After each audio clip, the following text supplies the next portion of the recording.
Welcome back to Supreme Myths. I am excited today to talk about a fantastic new book with one of our best national constitutional law professors. Maxwell Stearns is here. He is a chaired professor at the University of Maryland, a graduate of UVA and University of Pennsylvania. He is a law and economics expert, and as everyone knows who listens to this pod, once a pod I have to mention Judge Richard Posner, so probably at some point in this pod we might get to something Posner said about this, but we'll see. His law review articles have appeared in Yale, Stanford, Notre Dame, Penn, all kinds of places. He's written a bunch of books, but his latest book that's just out is truly groundbreaking, and I think everybody should read it. I have read it. It is called Parliamentary America, the least radical means of repairing our broken democracy. Thank you so much for being here, Max. Thank you so much. I'm going to make one small adjustment. Yes, the please. least radical means of radically repairing our broken democracy. Sorry, yes. And radically is important. No, that's important. Okay, we're going to get right into it here. In your introduction, almost the beginning of the book, you say before any good reforms can really happen, or any meaningful reforms, we must get past American exceptionalism. Now, Max, when I think of American exceptionalism, the two things that come to my mind are a Supreme Court like no other and guns. Those are the two things that I think make us exceptionally bad. What do you mean by American exceptionalism? How long has this been an idea, and how does it fit into your overall structure of the book?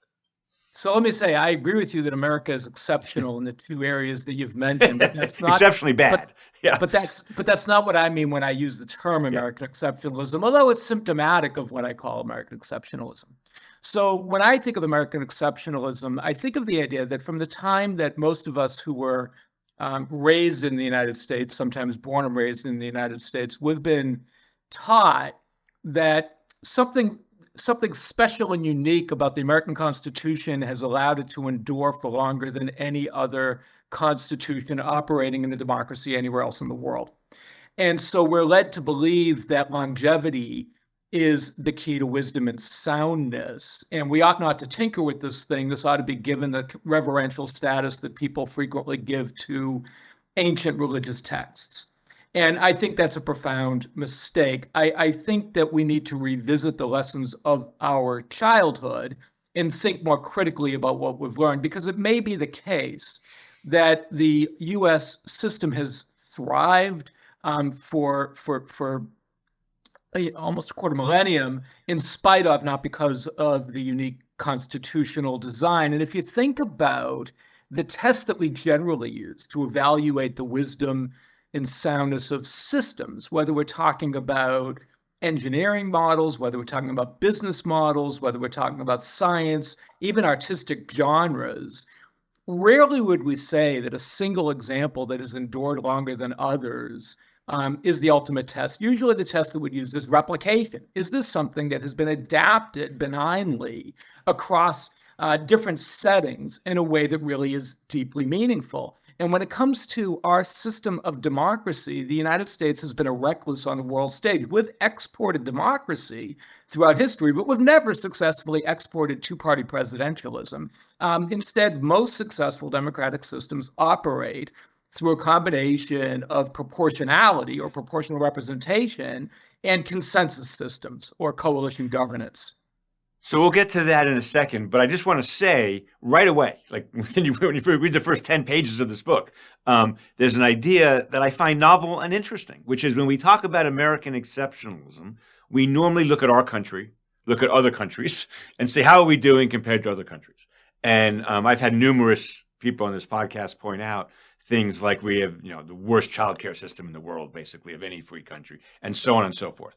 And then we can talk about the good parts about America, and we can debate and discuss that. But you're coming at it from a very different perspective that I've seen before. Your perspective is our Constitution exceptional in any way that suggests we should not modify it greatly, or your words, radically?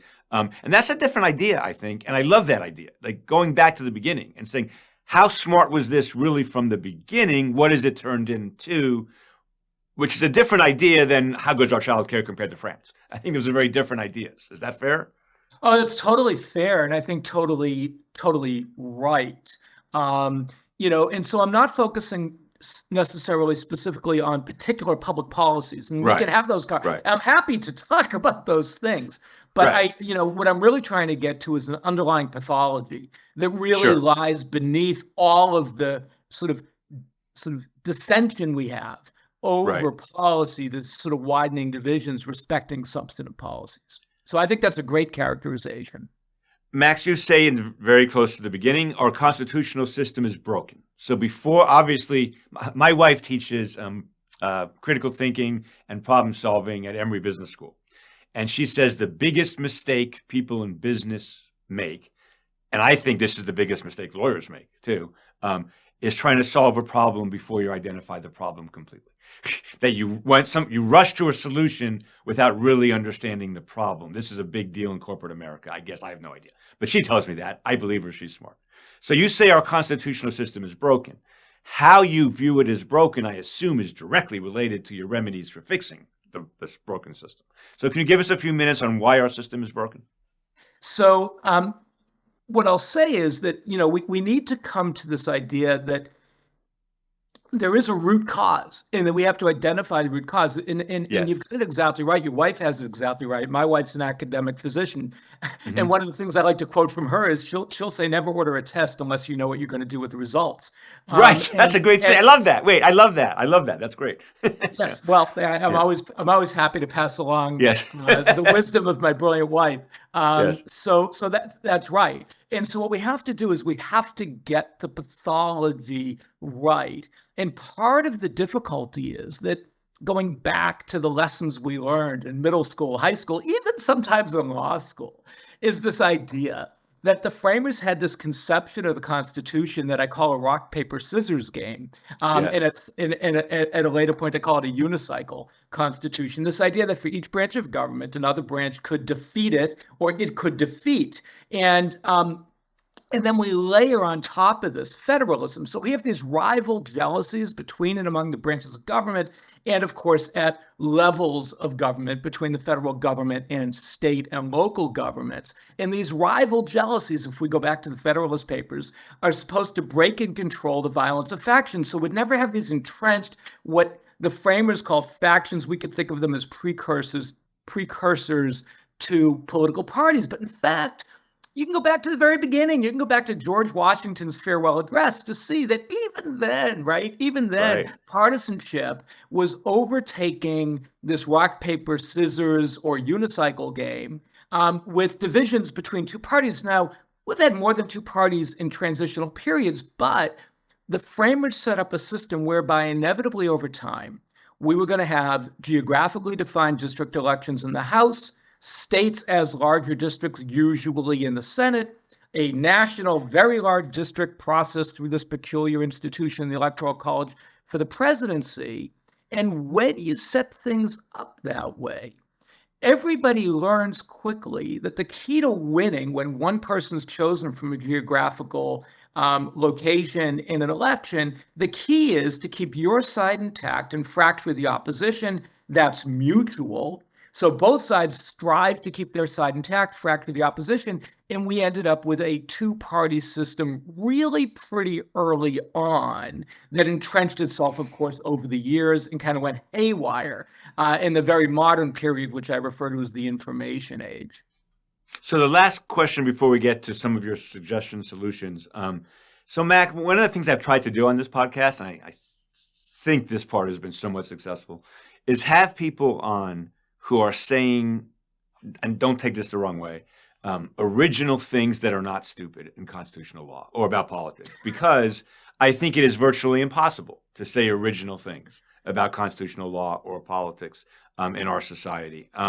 And my standard for somebody who's saying something original is simply, is it not stupid? Now, your book is 10 million levels above not stupid. But there's one thing you say, that fascinated me so much. And I don't want to spend too much time on this because we could spend 5 hours on this. We could write a book on this. I think you're the first person I've read, and maybe you can tell me I'm wrong, who has suggested that checks and balances and separation of powers those ideas that we learn, we do, even today in our ridiculously uneducated America, school children learn about checks and balances and separation of powers, and we didn't want King George and avoid tyranny and that whole thing. You seem to suggest, A, that's not our system, and B, it's not even a good idea. And or not a great idea. And you're the first con law professor I've ever read to say, you know what, we shouldn't have checks and balances. You're not saying that. We should have less checks and balances and less separation of powers. And I found that just fascinating. But I don't want to spend too much time on this because your proposals are so fascinating. But can you give me a few minutes here on how you came to that conclusion? And is there anyone else saying that? Because I don't think there is. So I actually don't know if there's anybody else saying that. Yeah, I don't think there is. Of course, there's that famous co-authored paper, Separation of Parties, Not Powers, that I'm sure you're familiar with. But they're not making the point that you specifically raised. They're making more of a kind of descriptive point. Yes. With policy implications, and it's a fantastic paper. But this is a different point. So I do want to be clear. One of the claims I make is that counterintuitively, you will have greater institutional jealousy if you relax formal separation of powers. That's really what I'm saying. Okay, wait. We state that sentence in a way non-lawyers will get it. Yeah. So we have this idea that we get greater accountability because each branch of government is going to have people in those branches who are jealous of their institutions. So folks in Congress are going to be jealous, and they're going to protect Congress against an encroaching president or an encroaching Supreme Court. The president will protect the presidency against encroaching Supreme Court or encroaching Congress. And we can play this out. But that's just not true in a two-party system. Instead, what we see is folks who are members of the president's party jealously protecting the president against others in the same institution who seek to challenge the president. So, in fact, if we had a system whereby the president's fate was tied in with a coalition, a multi-party coalition in Congress, would actually have greater jealousies in the sense that if the president's not serving the coalition well, the coalition will understand there are other people who could serve the coalition well. It would be less a culture of a particular person and more a culture of somebody serving in office as a font of ideas whose goal it is to actually further the objectives of the coalition in a benign way. And so my counterintuition is that we actually get greater institutional jealousies by relaxing, to some extent, separation of powers. I'm not suggesting we throw the baby out with the bathwater here. I'm really not. I keep a lot of vital features of American institutions. But I think that we have an erroneous conception of how our system works if we think that people who go to Congress are jealous of Congress as opposed to jealous of the prerogatives of their party, which sometimes is going to mean that they are going to be protecting the president, and sometimes it means they're going to be attacking the president, depending upon the party of the president and how it affiliates with theirs. I cannot, I don't have the skill to explain to my audience what an important point you just made. Forget everything legal mumbo jumbo, forget political science, forget law and economics. A basic question I've always asked myself in my 33 years as a law professor, and this is not my wheel, as you know, none of this is my wheelhouse. I'm much more of a rights guy and an interpretation theoretical guy. But when people are sent to Congress here in America, they care more about their personal status, which is fine, everybody does that, and their political party than the country. And it's that last thing that kills me. It's clear to me that, and this is nonpartisan, people on both sides feel stronger about their party than the best interests of the country. Isn't that a disastrous state for a country to be in? So I do think it's deeply problematic. And let me just mention this, and you haven't asked this question, but it undergirds your question. Sure. And I think it's really important for Americans to understand. So when we look at the reform literature, there are kind of two responses that grow out of what you just articulated. One is sort of an anti-party insight. Let's get rid of parties. And the other one is a pro-party insight. I'm in the latter camp, Okay. right? This book is a pro-party move. And the reason for that is there is no democracy in the world that doesn't have political parties. Like water getting to its lowest point, parties will always emerge and try to manipulate and work the system in their favor. The question is never, can we have no, there's one way to have no parties. Have a dictatorship that makes it illegal to be a member of another party. That might be coming in America, but go ahead. It might be. And Yeah, that actually is a serious threat.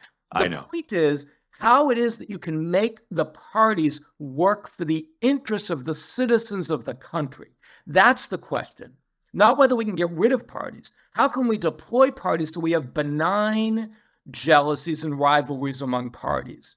Make it a better game among inevitable parties. And that's really what this book is designed to demonstrate. Other countries sometimes do better, sometimes don't do better. Sometimes they fall prey to other pathologies that are similar in their effects. But the idea is, how is it that we can structure a system so that we get the benefit of competition among parties rather than being victim of an absence of meaningful competition because we only have two parties? That makes great sense. All right, we're going to get to your proposals right now, but I do want to preface this, I think, by either asking or saying the following. Can we discuss your proposals and the history behind them and the policies behind them in this context, if the context is fair? If it's not fair, then tell me and we won't do it. It seems to me circa 2024 and circa 1795, probably, America has some advantages that other free Western European countries and free countries in South America and other places maybe have less of. And this is what I mean by that. We're not France and England and Poland and Czech, where the Germans have invaded several times, in the centuries. We've never been invaded. 9/11, sure. Terrorism, sure. An army has never marched upon American soil since the Revolutionary War. We're not expecting threats from Mexico, and we're not, other than maybe the migrant threat we can talk about, and we're not expecting any threats from Canada. Obviously, as a Canadian, I can tell you, Canada does not want to attack America. A former Canadian. So I do want to discuss how radically you want to change the way we do things in the context of, do you agree we have advantages that many other countries? Those two. France, World War II wasn't that long ago. It just wasn't, and Germans were in Paris, right? Right. So we don't have that problem. In an age of nuclear weapons, of course, we have the problem of Russia and China launching weapons at us. That's a very different problem than having an army march in. Is that a fair setup? It is. Actually, it's a setup that it's a point that I make at the very beginning of the book, going back to the notion of American exceptionalism. When I say we may have survived and thrived in spite of, not because of our constitutional design. And we can think of multiple factors, right? For one thing, we were relatively insulated from foreign military threats, almost uniquely. Number two, capacity for westward expansion, albeit a tremendous pain and cost to Native American communities or tribes.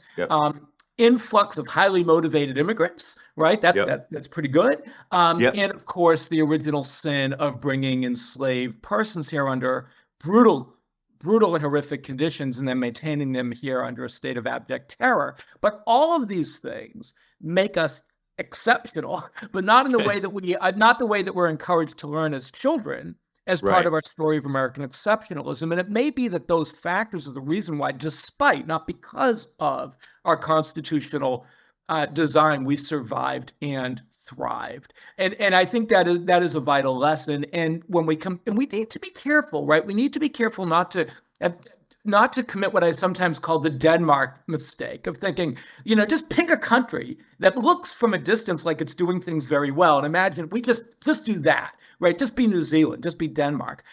We need to realize that some things, we are a unique country, a unique culture, and there are systems of doing democracy that are better, that are more adaptable for what we do. Actually, those models aren't too bad, actually, as it turns out. But the point that I'm trying to make is we can't idolize any particular country. We have to look at other countries. We have to recognize all democratic systems are flawed.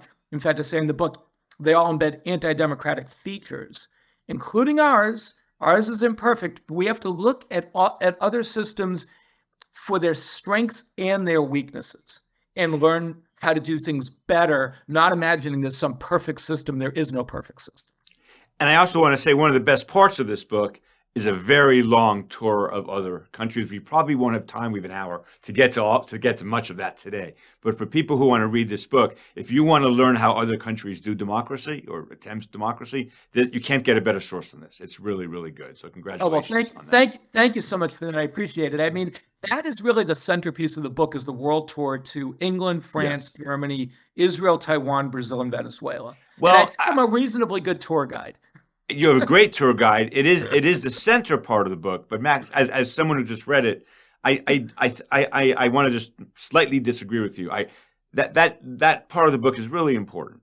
But I think I wouldn't call it the centerpiece of the book. I mean, you're the author. You call it whatever you want. I think you say so many interesting, provocative, fascinating things about America itself that I think. But anyway, all I'm telling the audience, I will regard that a friendly amendment, an eminently friendly amendment. How's that? Yes. That's perfect. All right, so and by the way, for those listening, you're not going to hear very much about the Supreme Court during this podcast. You may hear a little bit at the end, but this is not a book about the Supreme Court. This is not a podcast about the Supreme Court, so it's a little bit different from ones I've done in the past. All right. Tell us how we, just for the non-lawyers listening, and how do we currently elect members of the House, and how should we change that? So presently, we go in every 2 years as voters, and we have districted elections, except for states that are so small that the entire state comprises one district. Right. And so we go in and we vote. And there are two of those, right? Max, there are two of those, right? I think there are two of those. Yeah, there are two of those, right? Yeah. Maybe more. I think there may be more than two, but you may be right. You may be right. Okay. I'd have to go back. Right? One of the gifts I did not inherit from my dad was his photographic memory. Unfortunately, yeah, me neither. Okay. You know who has one? Erwin Chemerinsky. It makes his life much easier. Go ahead. I have to say that explains a lot to me about Erwin Chemerinsky. He literally has a photographic memory. He can read something and it's implanted forever. It's amazing. Go ahead. All right. Well, in any event, I'll just remain jealous for an additional reason. Yes. Me too. You and me both. Yes. As if I didn't have enough already. Yes. All right. The House. So we go in every 2 years and we choose somebody to represent us in the House of Representatives. And as I previously said, when you have a geographically defined election, the goal is to keep your side intact, divide the opposition. So we end up with two parties dominating those races. And one of the real problems with the House of Representatives in the aftermath of Obama's first election, Republican operatives realized that they could manipulate those district lines in the House.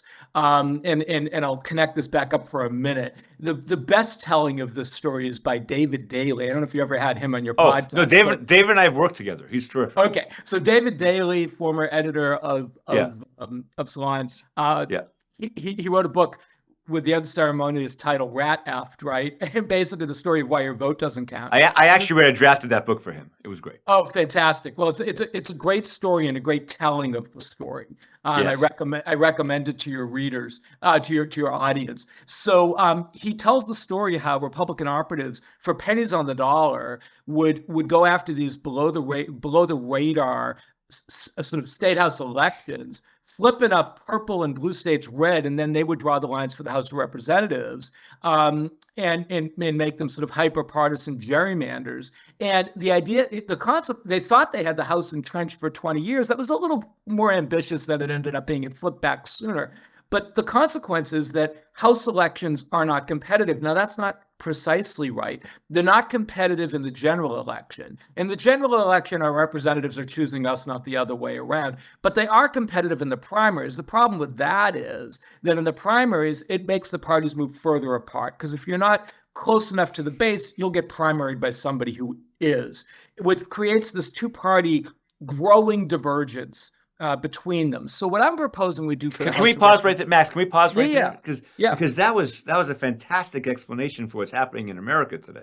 What you're saying is, in non-competitive House races where one party, because of gerrymandering or any other reason, is dominant and is likely going to win, the real election is the primary.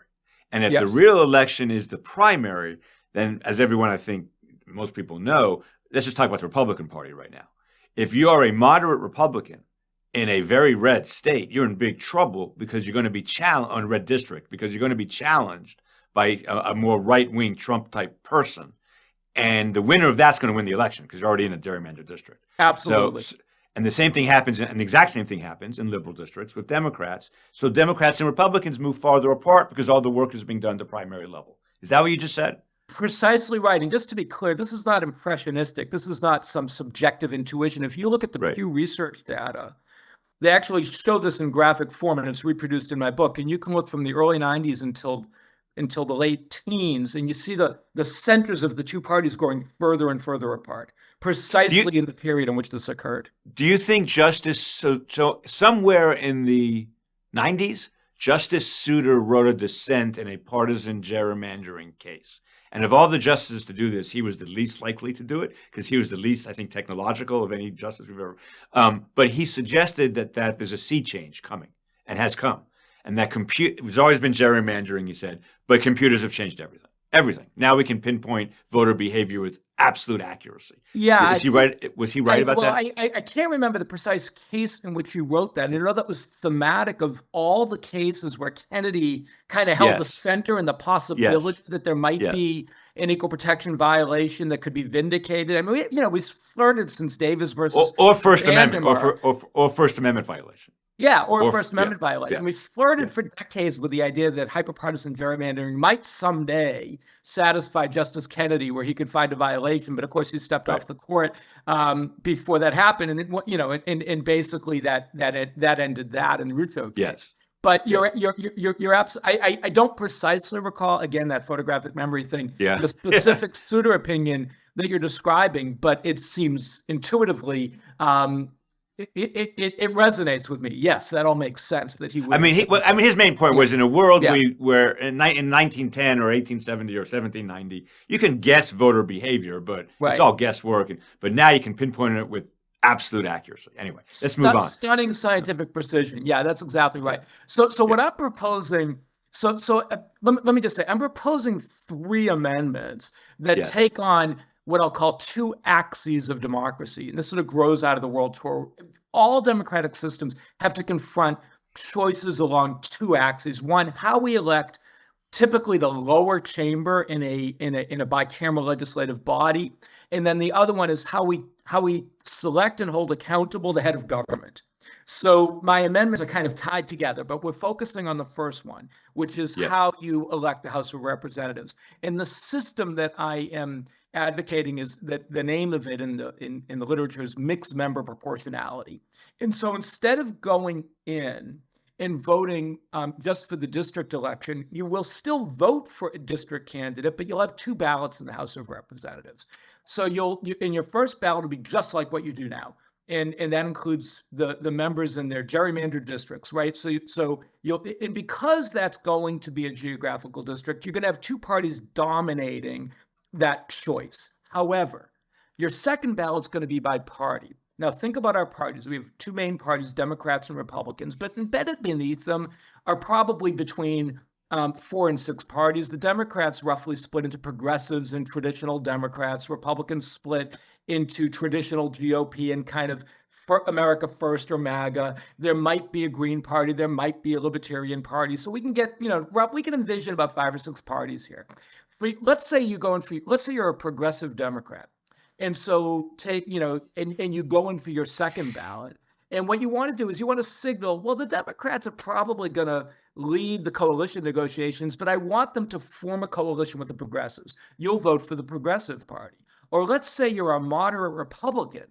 You'll vote in all likelihood for the Republican candidate in the district election, but you might actually want a grand coalition between centrist Democrats and centrist Republicans. You might vote either Democrat or you might vote GOP, right? In other words, you're able to send a more surgically precise signal as to what it is you value as a voter, and we get rid of what I call the third party dilemma, because today, when you vote for a third party, you get punished for doing so. If you vote for somebody to the left of the Democrat, right of the Republican, you're throwing weight to the major party candidate that you least prefer, or you may vote for a candidate who's pulling votes in from both sides, and there wasn't really a good term for it, so I call it a randomizer. You may end up making it a random outcome between the two leading candidates. Now, suddenly, you're going to send a real signal about where your values are. And I don't want to jump ahead of your question, but through the Second Amendment, I'll demonstrate how instead of getting punished for those third-party votes, suddenly you get rewarded. But let me go back to the mechanism. Wait, hold on, Max, hold on 1 second. Yeah. So,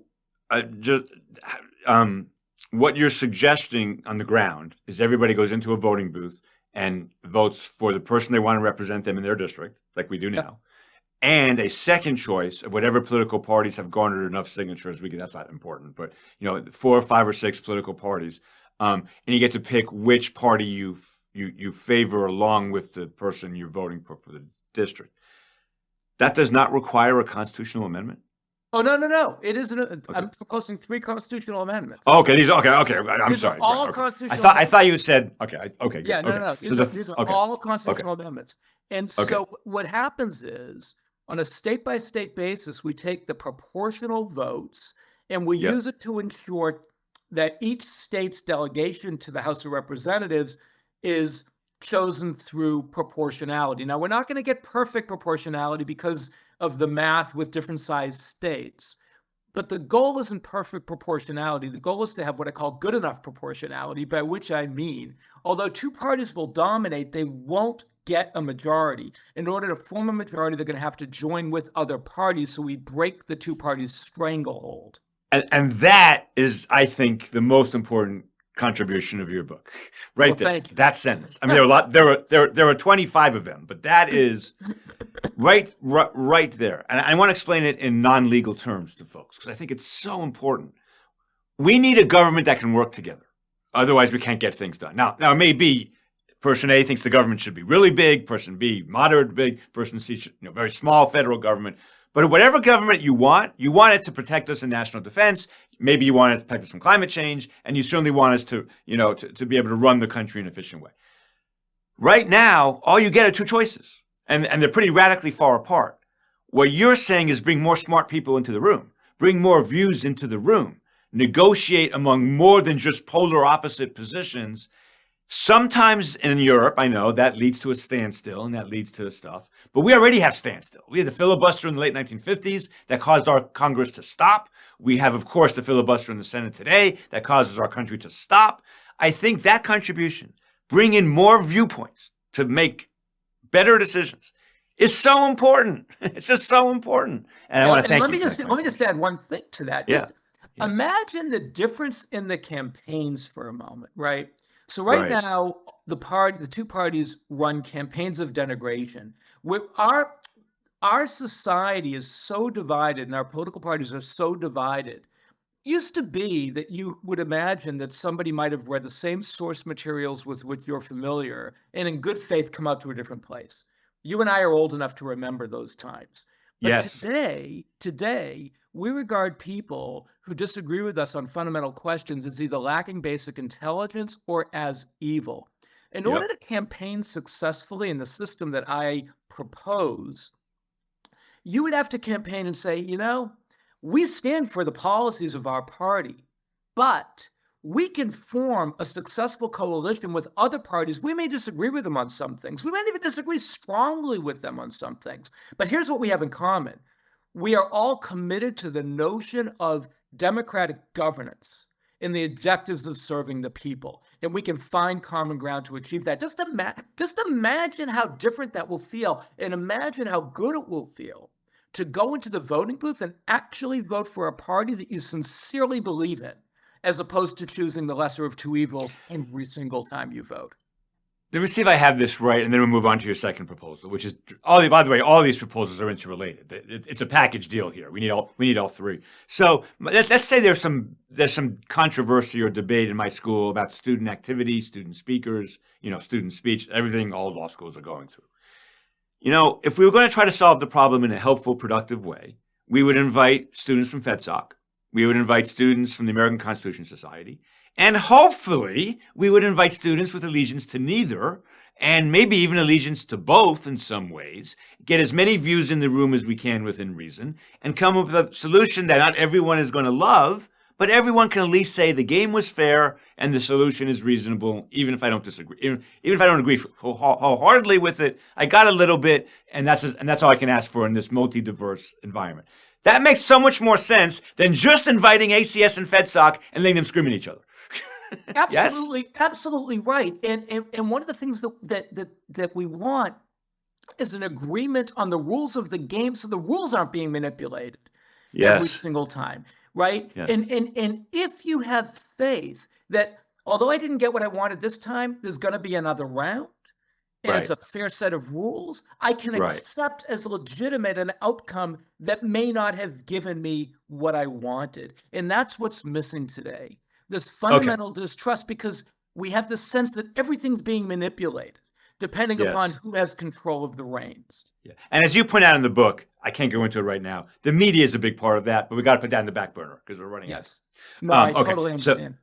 so proposal 1, change the way we elect the House, make it far more proportional and not so bipolar. I'm oversimplifying, but that's the. I have no problem with that simplification. That's good. Okay. Number 2, and this is going to shock a lot of people, but before you tell number 2, I want to remind the non-lawyers listening and maybe the lawyers listening, we don't elect the president. We elect people who elect the president.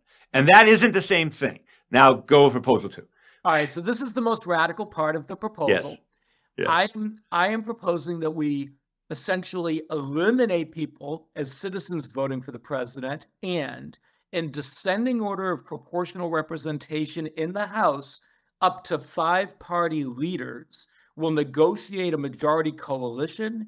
The party that succeeds will have its pre-designated slate for president and vice president, assume those offices precisely on the same schedule we have now, same line of succession as we have now, and I have a backstop to avoid the problem that many parliamentary systems have of endlessly negotiating. I actually have a backstop threat point because as the number 1 economy in the world, the largest superpower in the world, we can't afford indeterminacy. We can't afford uncertainty as to whether we'll have a government. We have to be able to convey certainty in that regard domestically and abroad, and I have a mechanism to achieve it. But the idea is suddenly we will have coalitions and consensus as the model of our government, which means we're no longer in a winner-take-all zero-sum game.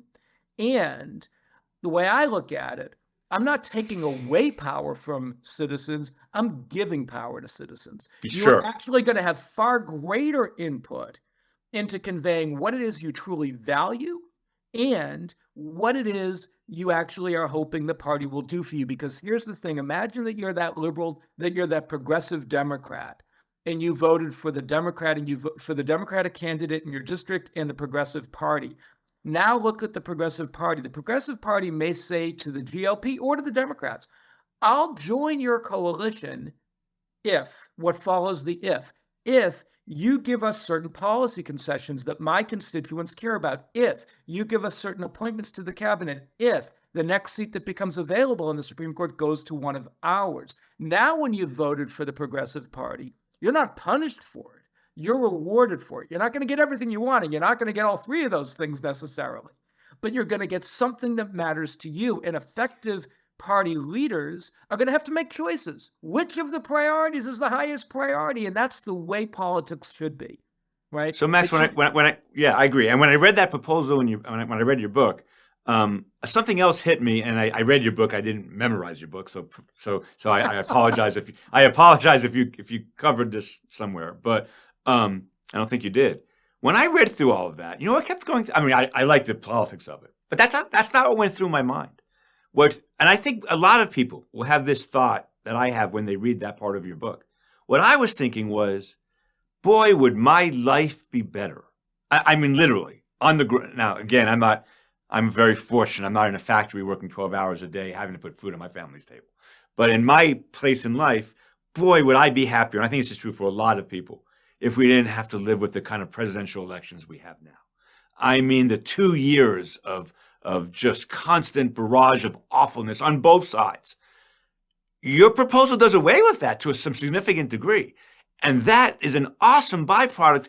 We can debate what's a good democracy. We can debate what's good politics. We can debate various different types of parliamentary and non-parliamentary governments. What we cannot debate, I think, is most Americans are really sick of the presidential election as it currently is. Is that fair?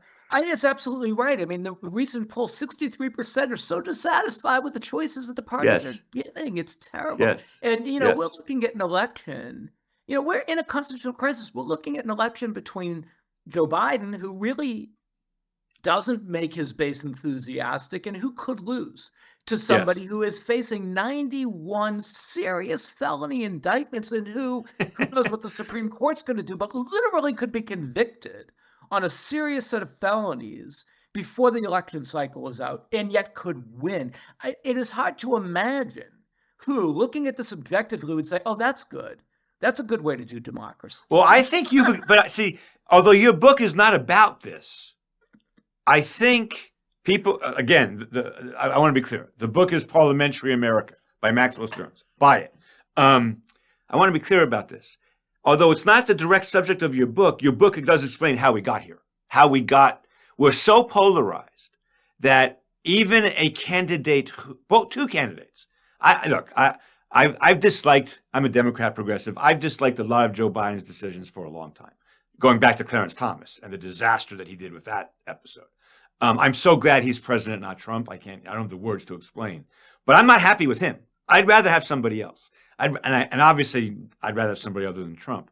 But the notion that our system has produced this choice, I think is because we're so polarized and because of the many different defects in our system you recognize. So although you did not write this book for that purpose, and I'm guessing you started thinking about this long before 2016 in terms of your core ideas, this book explains how we got to where we are. That alone is a substantial contribution to the literature. So congratulations on that. Well, first of all, thank you for saying that. I really do appreciate it. I mean, It's true. you know, I'll just say this. You know, this is not a book I envisioned myself writing. If somebody said to me 15 years ago, you're going to write a book about how to fix American democracy, I would have said, no, that's crazy. But honestly, I felt like I had to, because so many proposals to how to fix our democracy actually won't fix it. Going back to the pathology point, they get the pathology wrong and they get the enactability point wrong. A lot of people think the thing we have to avoid is amending the Constitution, but most of the proposals that are out there, even if they could be accomplished statutorily, translated to unemployment acts for sitting members of the House of Representatives or the Senate. And mine is the only proposal that leaves every member of the House and Senate an incumbent in their district or state. And so it's enactable, right? If we actually had a constitutional convention that threw out these other ideas, suddenly this is a pressure release valve that lets sitting members of Congress fix the problem and claim to be the heroes of democracy. And you know what? You and I may hate these people or dislike them, but let them be the heroes of democracy so long as they produce a thriving, genuinely legitimate multi-party democracy, right? That's the goal.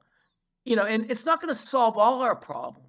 But once we're a thriving democracy, there are so many other problems that we can take on as a nation. You mentioned the Supreme Court and the Senate, right? The reason those aren't the core proposal of my book is because fixing those things won't solve the crisis. But they are things to be fixed. There's a chicken and egg problem. The way to do it is first to create a thriving multi-party system. And then we can take on the problems of the Senate, problems of the Supreme Court, problems of substantive policy, climate change, guns, all these other things.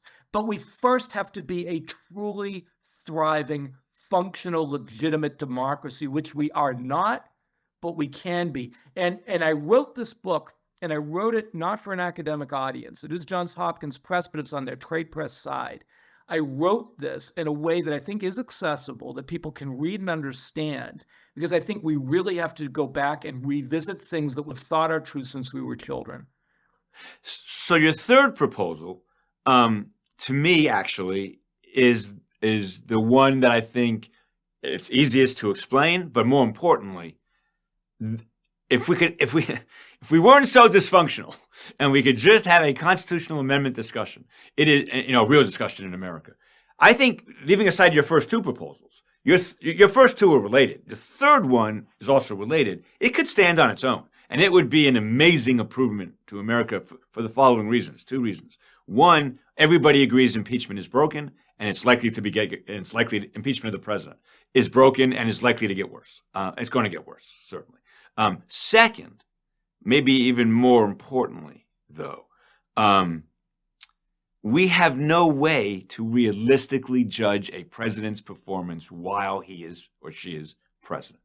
And the next one you're about to explain gets to that. And I think most Americans would say our presidency is too strong. We need to weaken it somehow. This is not what and if you're an originalist, it's not what the founding fathers anticipated by any stretch of the imagination. So give us your third proposal. It'll be obvious, and I think it's a great one. Go ahead. So the general idea, like, imagine that you could go back in a time machine, like Back to the Future, to the Constitutional Convention in Philadelphia in the 1780s, and ask them, knock on the door and say, hey, do you think that if this country survives for 240 years under the system you're devising, the American people will never elect a president that should be removed under the impeachment clause you're talking about? Right. I think that would elicit the response you just gave me, Eric. Right? Like, they would laugh, right? Yes. Like, yes. Of course not. No electorate gets it right every single time. And yet we've never successfully removed a president under the impeachment clause. Why? Yeah. Although, in all fairness, I think Nixon resigned because he knew he was going. I was about to say that. I was about to say the one exception is the impeachment that didn't occur. The one exception is Richard Nixon, right? Which is a fair point. But the larger point remains, right? That it just doesn't seem to work. And we've had terrible presidents before Trump. I mean, really terrible presidents before Trump. Oh yeah, we're gifted. Yes. We're gifted in whom we select. Yes. So the point is that it's because of the fact that the two-party game overtook the rock, paper, scissors game. And so what I'm suggesting is if we have a true multi-party democracy, which the first two together will produce, we also need to fix this problem and make sure that we have genuine accountability. And the mechanism that I propose is to have a supermajority. It's a pretty high bar still. 60% of the House of Representatives be able to remove the president based on a no confidence vote for maladministration. And what I do there is I don't define maladministration in a legal technical way, but I give examples going back through some recent history. Bill Clinton, Barack Obama, George W. Bush, and of course, Donald Trump. Examples of behaviors that I don't make a final judgment on. People can think about whether what they've done may or may not rise to the level of maladministration. But can I just interrupt, Max? Can I interrupt for 1 second? Because that part of the book was so forceful. I thought Bill Clinton should resign, not because he had an affair. That's between he and Hillary. Because he had an affair with an intern. And if you're president of the United States, you don't have sex with interns. You just don't. But the great part of your proposal is, so I thought he should resign. I know a lot of feminists who were upset with him, but didn't think he should resign because of what could happen. We could have that discussion for real under your system. Under this system, we really can't even have it for real. Exactly, because people are so locked in. One of the consequences of our two-party system is you have to acquiesce in even the most outrageous positions of those in your coalition because if you fracture your side, you throw power to the other side. But in a competitive multi-party system, that's not true, which is actually why the one modification I would say to what you previously said, I actually think the Third Amendment is really intricately related to the first two, right? Sure. It grows out of a multi-party system, right? I think it wouldn't work as well in a two-party system, but I do think... Although the 60% feature strikes me, it would be better than our current system. That's all. It would be better than what we have now, right? But it wouldn't really solve the crisis that we're in, right? And so, but in any event, but you've got the right idea, and I do think that my goal here isn't to have this thing deployed with regularity and start removing presidents. Rather, it's to make presidents more accountable. Right? Yes, and more moderate. That puts them in power. Yes, and it'll end the interest of the American people. It'll end up being more moderate. It just will under the system.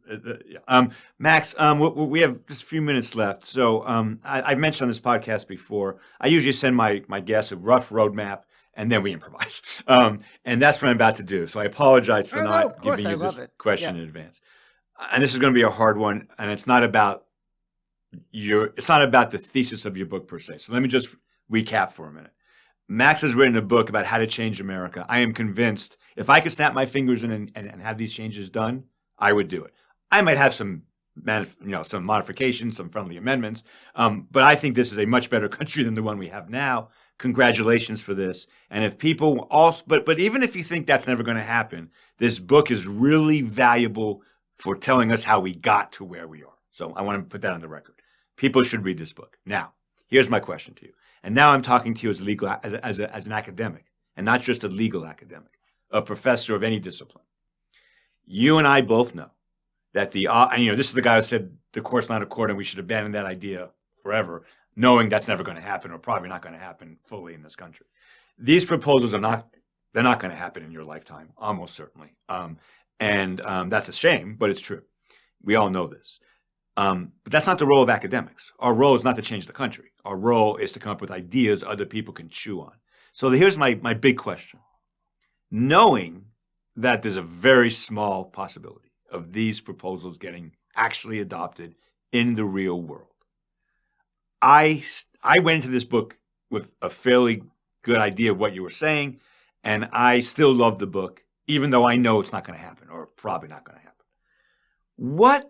How should academics view that idea of academics throwing, and it could be physics, doesn't have to be law, throwing out into the world ideas that are interesting, provocative, smart, controversial, worthy of discussion, but will likely not affect the real world at all?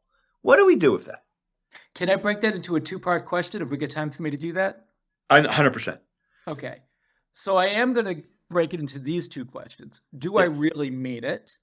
Yes. And even if I am overly optimistic, because the answer to that question is yes, and let me explain why, right? Even if I'm wrong about that, and I don't think I am, what do I think about the idea of academics throwing ideas into the world that may not come to fruition? So let me, Well, hold on. On that last thing, will probably not come to fruition is how I'd like you to phrase that. Okay, fine. That probably will not come to fruition. Yeah. Okay. Yeah. So let me be clear. One of the things I say in the book is, I'm a professor, I'm not a seer. These ideas may not come to fruition. These ideas could come to fruition in a short period of time, but it may not be for several years. It might be after I'm dead, right? Who knows? Or never. I don't know when the inflection point will be, but I do think we are in a genuine constitutional crisis. It's like watching two colliding trains. One possibility is the trains collide and we just collapse or go into autocracy. So I've been giving a lot of talks, and one of the things I've said is that there are two important things Americans need to do. Number one, they have to educate themselves, and that means re-educating themselves, and that's one of the reasons I wrote the book. The other one is they have to be optimistic. The American project deeply matters, not just domestically, but across the globe. I truly believe that the American project deeply matters. And if we are going to hit that inflection point and we have the wrong conversations with respect to reform, it's vital that there's a tool available that actually demonstrates what the proper diagnosis is, what's required to fix it, and how, because unlike those other proposals, this one actually allows members of the House and Senate to keep their jobs and create as their legacy a thriving democracy. This actually is enactable, even as compared to non-amended proposals. So I am actually more optimistic than you may be about the plausibility of these ideas, and that's a hill I'm willing to die on. Okay. I actually do believe this is plausible, but I do want to answer the other question because I think it matters so profoundly, and I love that you asked it, and I don't get asked it enough.